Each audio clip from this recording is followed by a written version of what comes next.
போற்றி என் வாழ்முதலாகிய பொருளே, அமுதே தமிழே அருட்பெருஞ்சுடரே.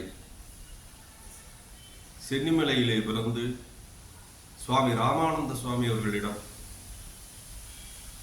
சரவணானந்தா என்ற பெயரிலே துறவு தீட்சை எடுத்ததற்கு பிறகு அவருடைய நற்செயல்களாலும் ஆசிரமத்தை நன்கு நிறுவி நடத்தி வந்த காரணத்தாலும் அவருடைய செயல்களை மெச்சும்படியாக அவருடைய குருநாதர் கடந்த ஆண்டு அவரை சென்னிமலை ஆதீனம் என்று ராமானந்த சுவாமி அவர்கள் தானாக முன்வந்து அறிவித்தார்கள்.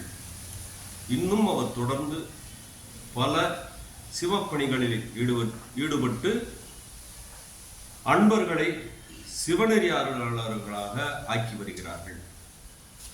அதனுடைய முத்தாய்ப்பான ஒரு செய்தி, நர்மதையிலிருந்து ஒரு பெரிய பானலிங்கம், அந்த பானம் இப்படி இருக்கக்கூடிய அந்த பானத்தினுடைய அளவு மட்டும் கிட்டத்தட்ட 3.5 அடி, சிவலிங்கத்தோடு சேர்த்து கிட்டத்தட்ட 6.5 அடிக்கு மேலாக ஒரு பெரிய சிவலிங்கத்தை தன் தகுதிக்கு மீறிய ஒரு செயலாக செய்து இன்று அது நிறுவி சென்னிமலையிலே நர்மதேஸ்வரர் என்கிற பெயரிலே அந்த ஆசிரமம் நன்கு செயல்பட்டு வருகிறது.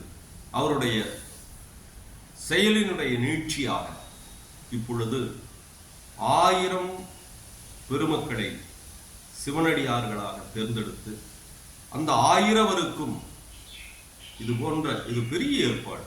எனக்கு தெரிய ஒரு ஆண்டுக்கு 10 பேர், 20 பேர், 30 பேர், 50 பேர் என்ற அளவில் தான் இது போன்ற தீட்சைகள் எல்லாம் நிகழும்.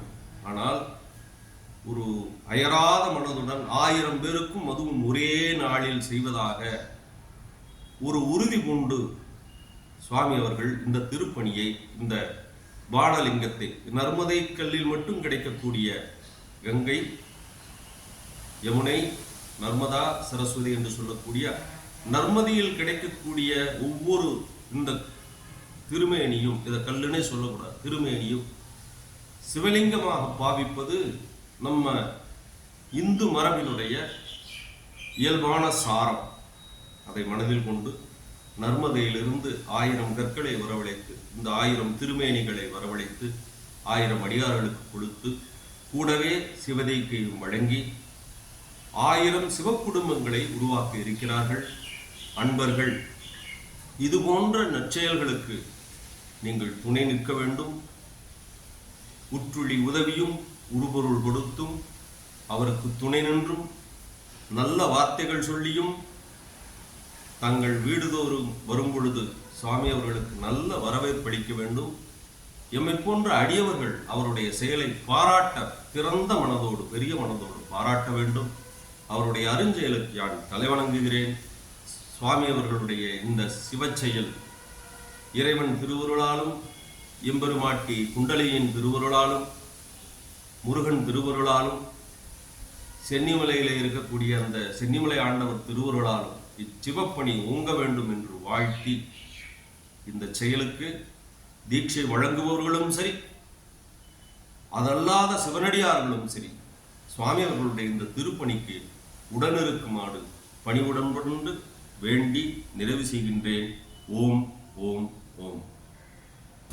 மேற்கண்ட வாழ்த்து செய்தியோடு கூடி இன்னொரு செய்தி.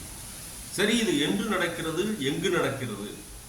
வருகின்ற சிவன்ராத்திரி அன்று சென்னிமலையிலேயே சுவாமி அவர்கள் அமைத்து பணியாற்றி வருகின்ற அந்த ஆசிரமத்திலேயே மாலை, சிவன் ராத்திரி என்று சொல்லக்கூடிய சிவப்பெரு இரவு அன்று மாலையில் அங்கு ஒரு ருத்ரயாகம் நடைபெறுவதாக உள்ளது. அந்த ருத்ரயாகத்திலே இந்த பானலிங்கங்கள் வைக்கப்பட்டு அந்த மாபெரும் வேள்வியின் பிறகு இதை சிவனடியார்களுக்கு வழங்குவதாக சுவாமி அவர்கள் திருவுளம் கொண்டுள்ளார்கள். ஆகையினால் அன்பர்கள் மறவாது அந்த சிவன்ராத்திரியிலும் கலந்து கொண்டு இந்த தீட்சை பெறுகின்ற நிகழ்ச்சியிலும் கலந்து கொள்ளுமாறு அன்புடன் வேண்டுகின்றேன்.